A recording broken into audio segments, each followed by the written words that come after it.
welcome to another marketing strategy session. And today I have Marketing Harry on the line with me. And this is going to be exciting. So Harry, welcome to the show and thanks for contributing. Thank you so much, Jeff. It's a pleasure having me. Let me start this off with sharing my screen. All right, so I am sharing my screen to an Instagram account. An Instagram account that is unlike no other. I don't know. But if you pop this up and then you see the vital business skill, and then it moves on to the next marketing message. And it goes to teach you with checklists how to market your business. And he's using Instagram posts to create an actual storyboard on how to market your business. If you're not saying wow right now, I don't know what's wrong with you. That is so wowing. Harry, what brought this concept to you? So that's a great question, Jeff. This concept has first been popularized by Chris Doe. I'm sure most of your audience has heard him. His mission is to impact 1 billion designers and teach them the importance of business. Because I'm not only a digital marketing specialist, which prioritizes in social media marketing, but I'm a business owner myself. I know the importance of basic business practices, not only in marketing, not only in social media, but in life as well. Mm-hmm. That's why I truly value the importance of having something that is easy to consume, as you showcased in my content, and yet extremely practical and valuable for my audience.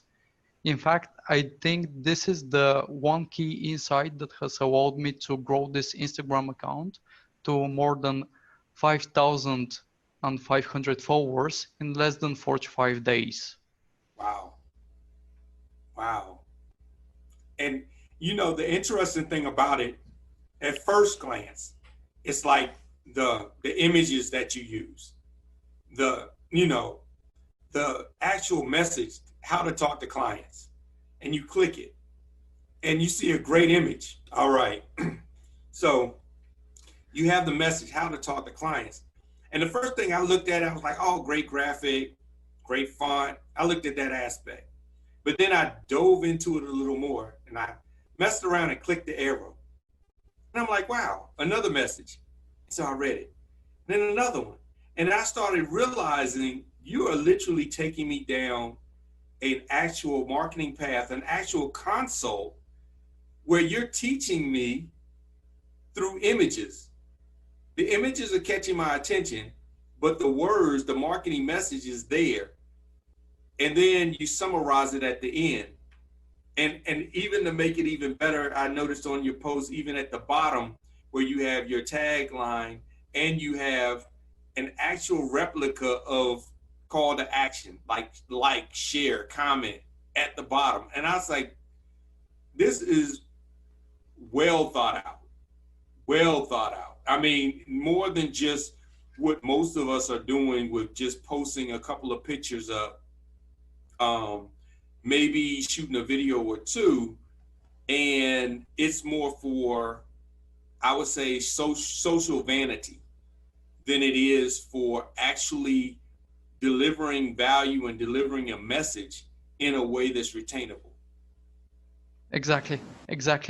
And because one of the most important things for social media, and especially for business owners in social media, is to realize that their place actually isn't on these platforms. The goal of social media in the beginning was to create a way for people, for users, for everyday people to connect with each other. So I send you a friend request, I see a picture of your family, we interact. But because these platforms obviously need a way to monetize, advertisers came into the game. And most businesses are still making the same mistake of intruding the user experience of the audience and not enriching it by adding more value to it. That's why one of the most important things for Instagram in specific is to make your content visually appealing. Instagram is a platform that is based specifically on imagery, and you need to make sure you have strong imagery when you're delivering your message. Otherwise, it will be left unheard. Okay. Yeah. And another one of my mantras, if you allow me to just quick add it, is that it's way better to whisper in a crowded marketplace instead of adding to the shouting. So I definitely recommend every single business owner to find his style, find what type of content their audience loves consuming, and then whispering, because that's the most effective way to communicate in a crowded marketplace. Now, you brought up a great point that I definitely myself struggle with, and that is finding your style. How did you find your style? Because I'm gonna be honest, I looked at a few different things and I was like, oh yes, I want to have my brand look this way and that way. I came across yours, and I'm gonna be honest, I was like, wow, I want to change my brand to look like this. I mean, and I know that this is not something that's like, I wouldn't say easy. This isn't something that just anybody can do. It takes a little bit of thought and skill to put together the type of pieces that you put together. But, you know, how did you come up with, or what recommendations would you give to defining what your look, your brand, or your voice is going to be? Yeah, that's definitely one of the most frequent questions I personally receive as well. If you quickly allow me, I'd love to share my screen and open a whiteboard in Zoom so I can demonstrate a diagram really quickly. Definitely. So I think there are several important steps before reaching a conclusion what your brand needs to look like. One of the most important things to understand before actually beginning any kind of creative process is understanding that you are actually creating for the audience, not for yourself. Okay. So your business needs to directly communicate with your target audience, not for your specific preference. So my personal style, my personal brand does not only look good for me personally, but I have surveyed an extensive list of my clients as well as potential leads in order to determine if this really is the best fit for the marketplace. Okay. Another key thing that I like to quickly mention and actually draw out is the several spheres of importance. One of them is obviously the product and the audience. So one of the spheres of importance that needs to be taken into consideration when creating a personal or whatever kind of brand is what audience is this brand serving. Okay. The second sphere of importance would be the marketplace in which the specific brand is positioned. Okay. So what are my competitors doing? What are their messaging? What are their visual styles? You need to have a good understanding of your competition, of your audience, in order to be able to determine what your brand should really look and sound like. Okay. So the combination of both of these mechanisms allows you to create one brand that is first really memorable and secondly really powerful in the long term. Okay. Now, how do you get from now, especially when you start looking at the marketplace, how do you get from the temptation of being a clone? I mean, because as you're looking at your competitors and you're looking at what they're doing, it kind of makes you want to mimic what they're doing. And let me elaborate, mimic it based off of perceived success.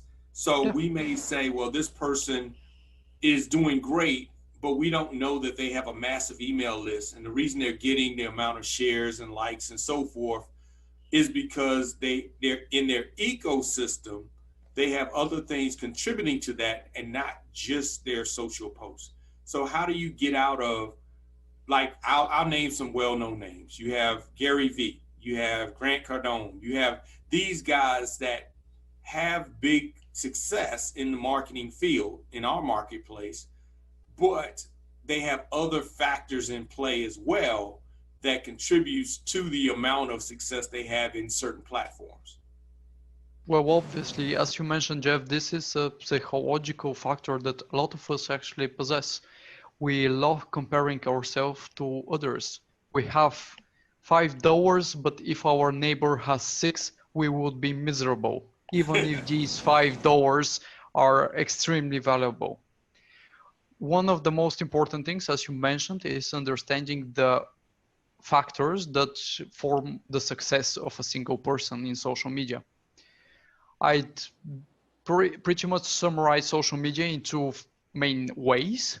So if this circle is our social media, I'll quickly add a line, social media. I'd pretty much break it into two spheres, which are identical. One of them is paid. Okay. The other one is organic. Okay. We need to understand all of the touch points that form both the paid social media and the organic social media. So advertisement, shoutouts, influencer marketing, these are all paid methods of communicating in social media.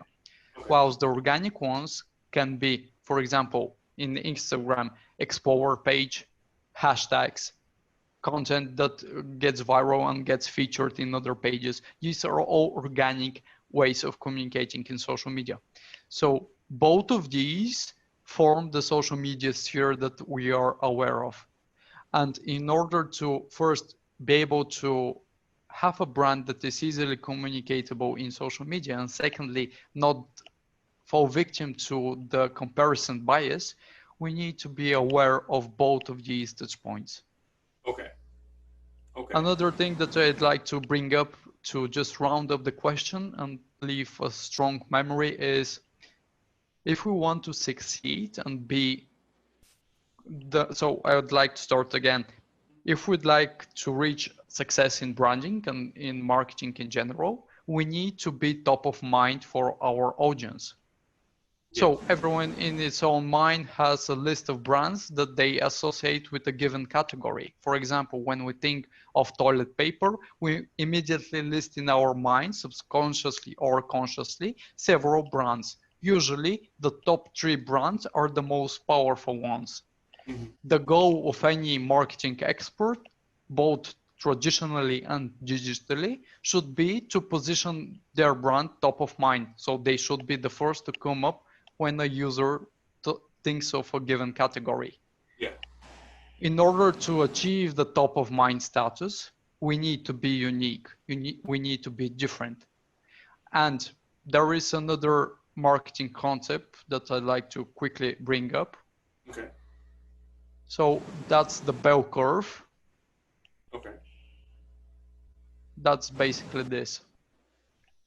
You can also look at it as a snake that has eaten an elephant. So the elephant is in the belly. There are 3 basic things that this bell curve can tell us. Okay. There are people who are in the beginning of the bell curve, and they are called early adopters. Yeah. So these are the people that are constantly looking for innovation. They're constantly looking for new brands, new products, new services of all categories. Okay. Then in the middle, we have obviously the masses. So this is the average Joe. And finally, we have the so-called waggers. These are the people that basically fall behind in the marketplace.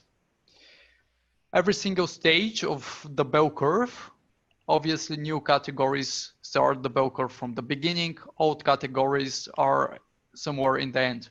So every single stage, the early adoption stage, the average Joe, the waggers, requires a different strategy.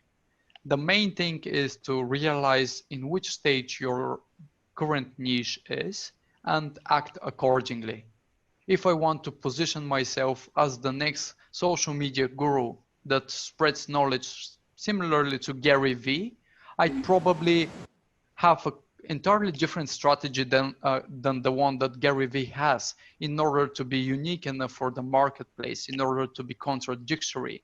Because the worst thing that can happen in marketing is being average. Averages don't get remembered. Only great and the worst get remembered by the human mind. Okay. Yeah. Yeah. That's definitely true. So when you're in these three stages, so you start with the early adopters. Um, do you do a lot of like paid testing to see who's catching on, and then that moves you to the average Joes based on what catches and what doesn't, or is it a different method to that? Yeah. So I personally, for the clients that I have managed, I always use paid media because that's the fastest way to get results. I've been actively advertising for companies such as Hopewell, so a large real estate company in Canada. I've worked with companies such as UNICEF, FEMA. I've also helped Cambridge Coaching. So all of these big companies, they definitely use paid sources in order to generate, as mentioned in our last diagram, in order to take full advantage of the social media world. Okay. Because social media marketing is paid and organic. Mm-hmm. For my personal profile, which got to more than 5,500 followers in less than 45 days, I've not used any kind of paid sources. I've only grown organically. Oh, okay. Wow. Wow. And would you think that that comes with, like, is it the visual? I mean, definitely Instagram is visual, but is it the style of graphics that you used, or more of after the graphics, the messaging resonated to where people shared it um, even more and more and wanted to follow from that point? That's a great question again, Jeff. Instagram in specific has several metrics that I like to look at, and most of the business owners should look at as well. Likes, comments, obviously, shares. Okay.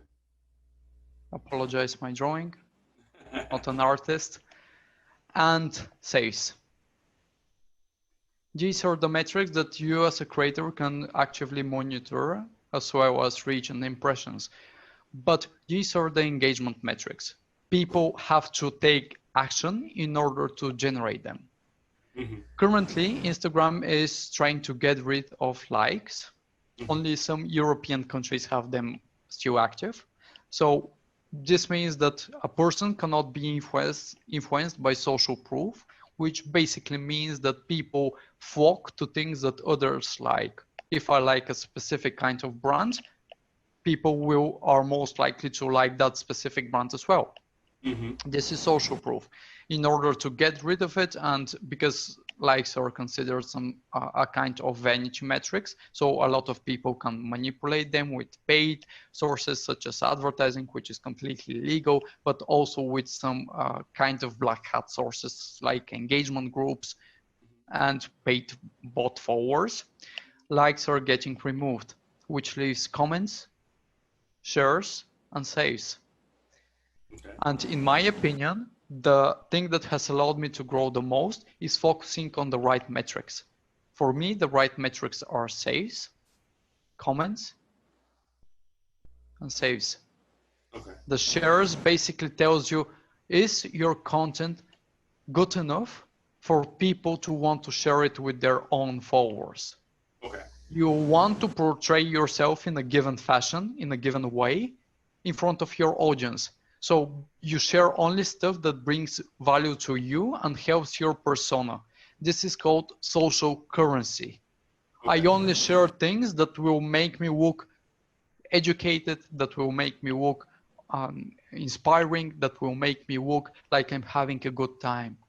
Okay. That's a positivity bias, but this is another deep topic. Comments symbolize how good you've managed your community. If you get a lot of interactions with comments, if you check my profile, you can see that almost all of my posts have a ratio 1-to-1 from likes to comments, which basically showcases to me personally that I've done a great job in interacting with the community. I've given attention to the community, and now I'm receiving attention as well. That's the easiest formula. If you give attention, you receive attention. Okay. And sales are basically the highest priority metric for me personally. I actually have a pretty in-depth Excel table which takes into account saves, impressions, reach, and calculates automatically the engagement rate that I'm getting based on saves specifically. Because in my opinion, saves give you the most information in terms of how valuable the content you're sharing is. And of course, there is different reasons people save a post. It could be for inspiration. The post could have been long, so people will want to look at it later on. But saves for me symbolizes high engagement and high value. So if you want to grow on social media, you need to forget about vanity metrics like likes, followers, and focus on metrics such as comments, which basically symbolizes your community. So focus on your community, focus on bringing high quality content that people want to share. So that's the shares, and focus on being consistent in the type of value that you bring to your audience. So you also get a lot of saves. That personally has allowed me to grow so exponentially. Of course, there are other factors, but I don't want to dive too deep. And Yeah, this is definitely great information to start because not too many people talk about the saves aspect of it. A lot of people talk about likes and the vanity metrics. Um, even with comments, you have people that, have different comments come in, sharing. If you have a good cat video with the cat playing a piano or something, they're sharing it, but that doesn't mean that it's helping your business. Um, but the save aspect is something I haven't heard anybody touch on in previous talks.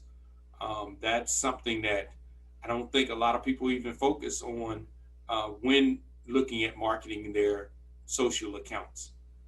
I actually have a post that is specifically focused on saves that I can share with you after our call, so you can attach to this podcast if someone wants to dive deeper into what drives saves specifically on Instagram and how to generate more for their business. Okay, yeah, that'd be great. That would definitely be great. Now, tell me about as far as like since you've been doing it, I noticed that there was a couple of people that you gave shout outs to, um, and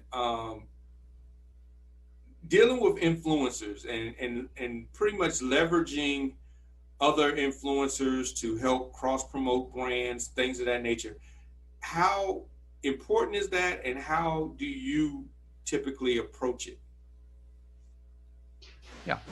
So most important thing on social media is being social, obviously.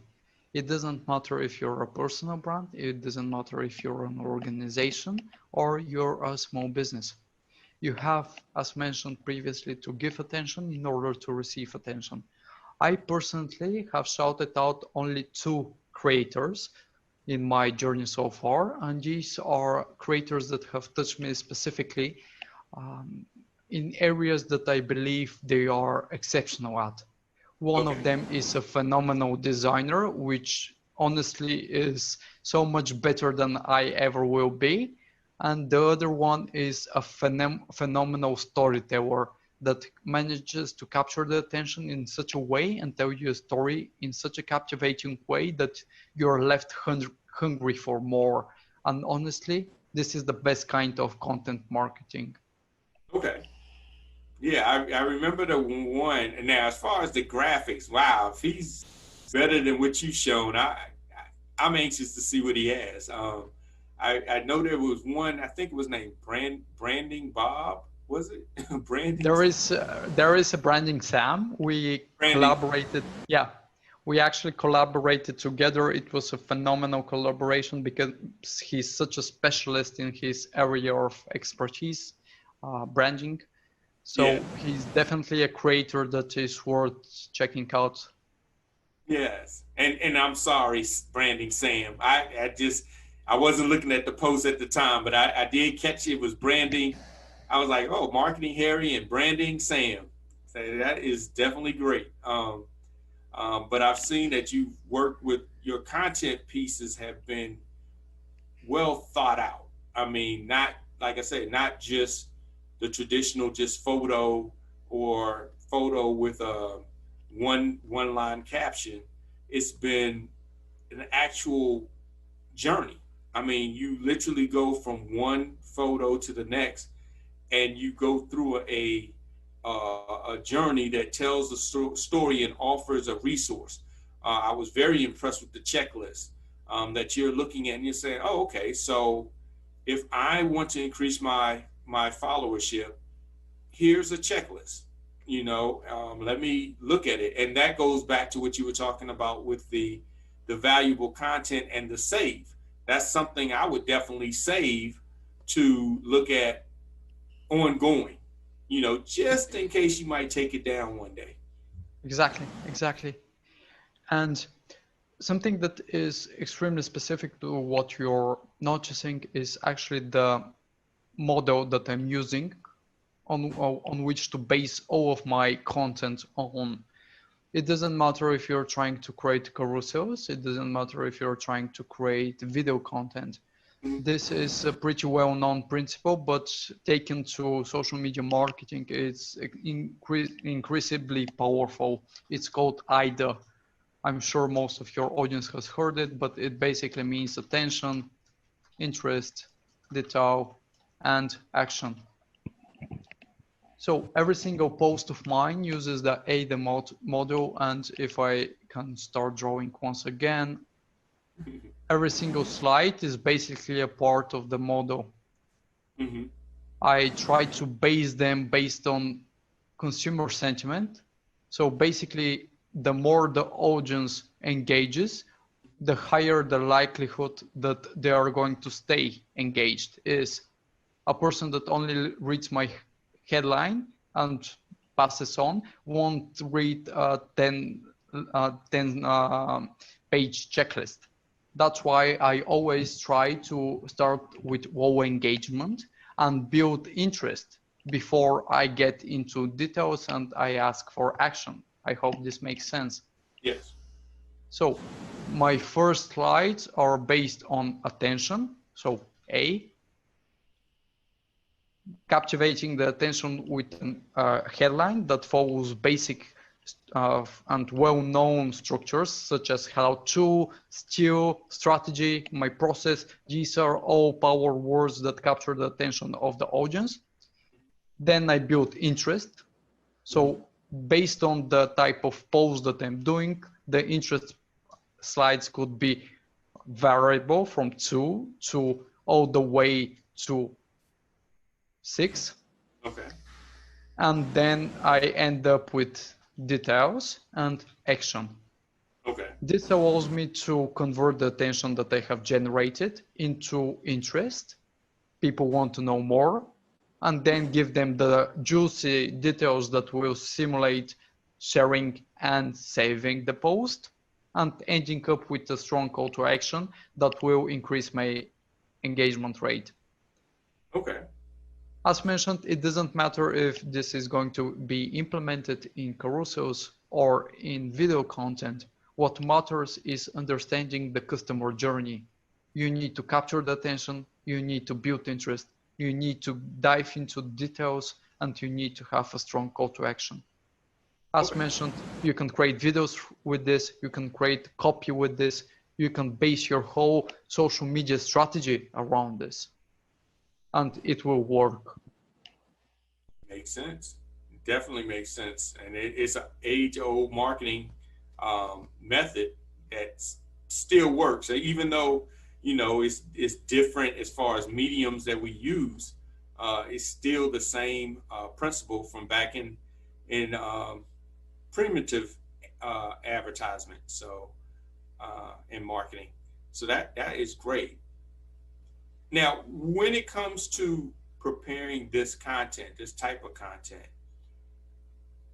this is one of those is Superman. Do you typically take it on all yourself, or do you have a team that specializes in different aspects of the creation process? Yeah. So for my clients that I work with in my social media agency, I have a team of 3 people. Some of them specialize in content creation, others specialize in engagement, basically everything that is needed for a social media campaign. My personal brand is 100% me. Every comment that I've answered, every GM that I've answered, every post that I've made, every caption that I've written has been directly from me. It's quite exhausting, especially in the beginning when you do not have the processes set in place.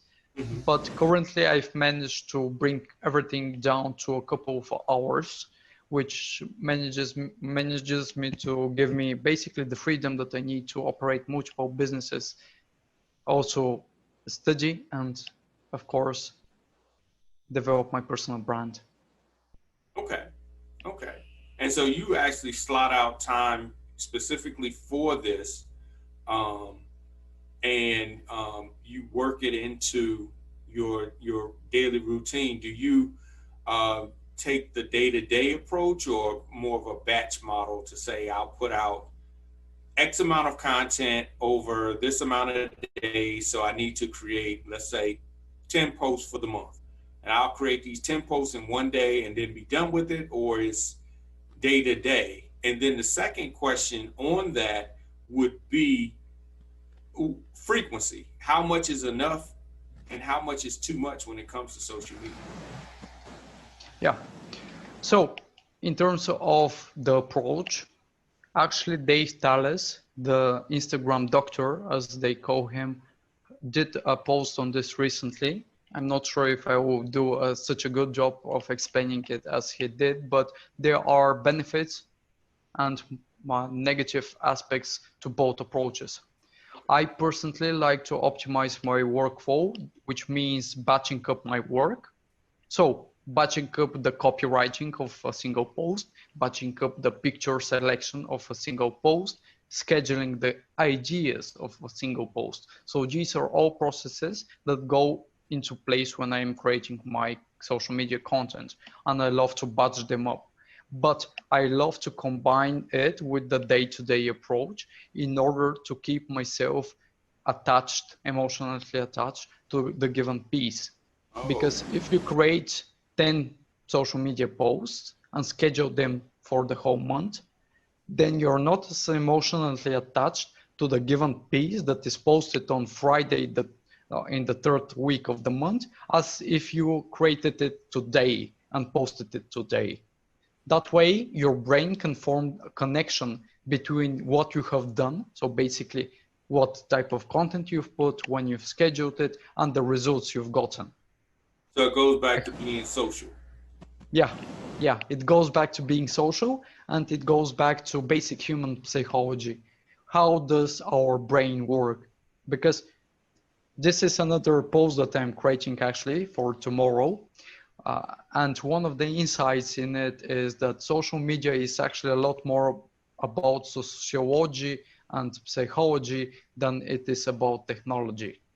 We need to understand the human mind. We need to understand the human principles that go into social media. And then we need to focus on how to optimize our technical details.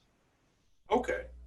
So you're basically saying the technology is the last component, where in today's time we focus a lot on the technology and try to make it work with the marketing, because we've committed to using this particular platform or solution, and we're just going to make it work versus saying this is our plan, our strategy, our content. Now, which technology best serves that?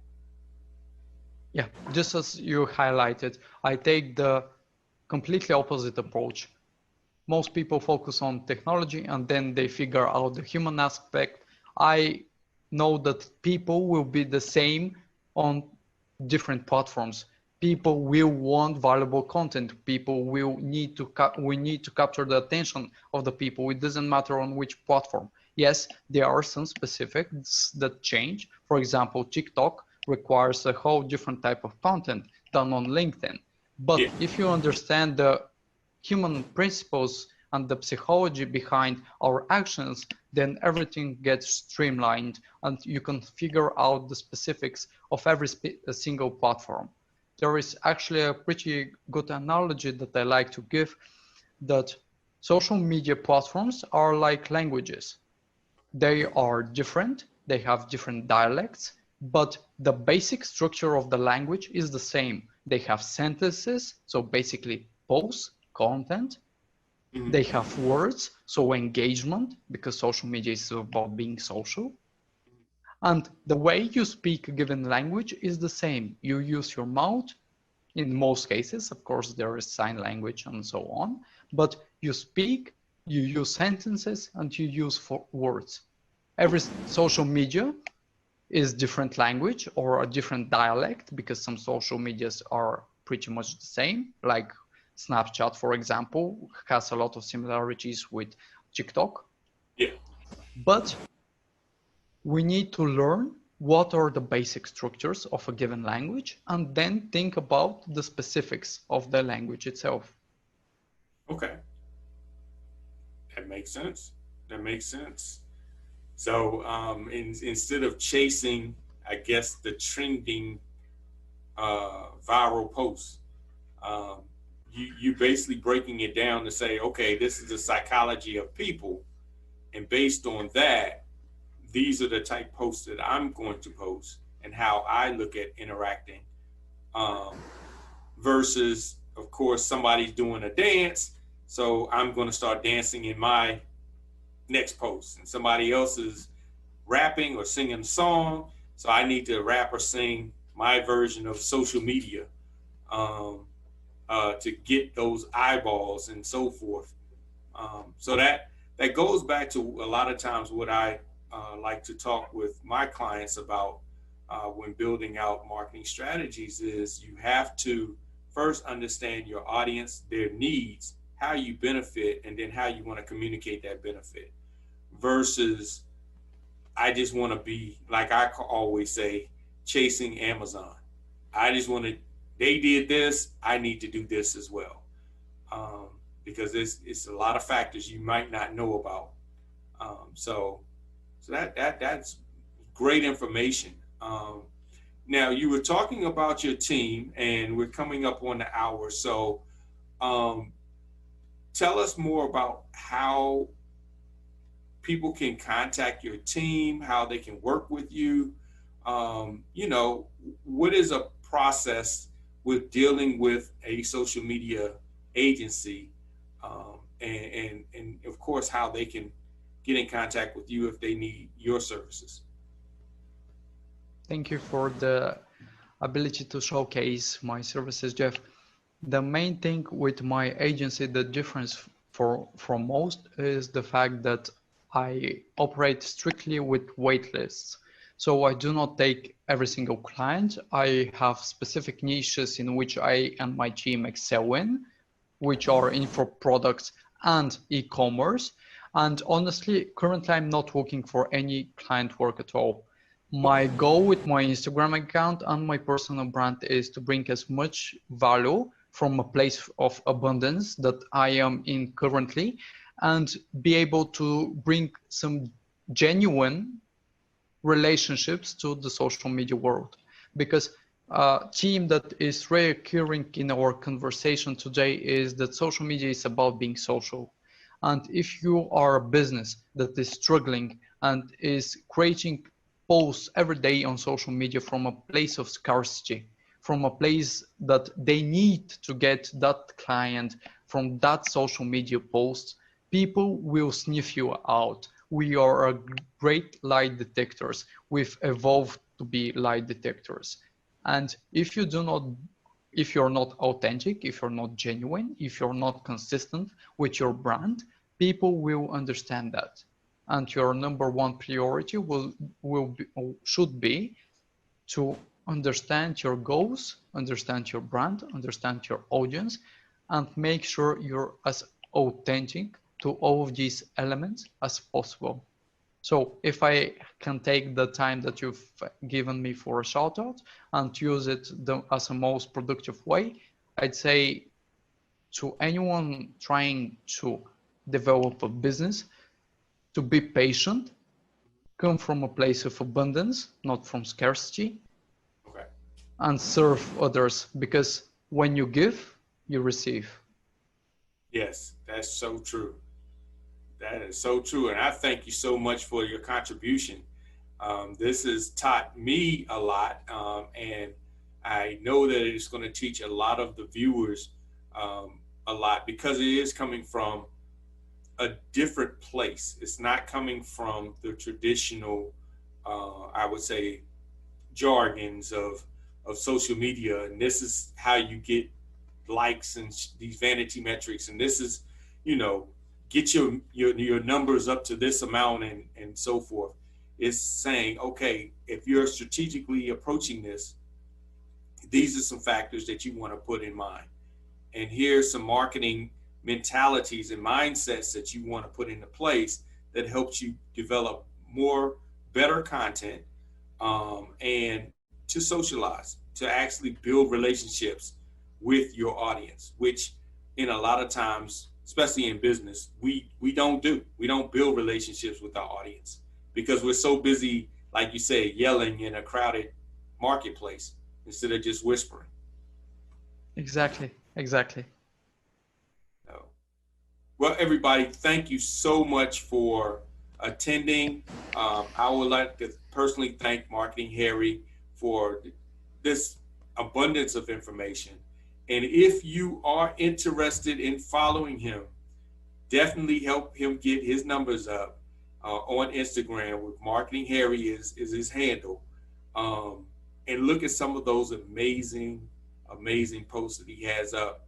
And not only look at the graphics, because the graphics do catch your attention, but read the message, because I'm gonna be honest, out of the majority of posts that I've looked at over the years, I have not seen too many people walk you through an actual, I would say, session in their post, especially since they are not video. It's like you literally are learning from images in a very strategic way. And that's unique in its own right. So I encourage everybody to go look at it, enjoy it, comment, let him know what you feel, and save. And if you really like it, share it. So this is the marketing strategy session. And I, once again, thank you for being on.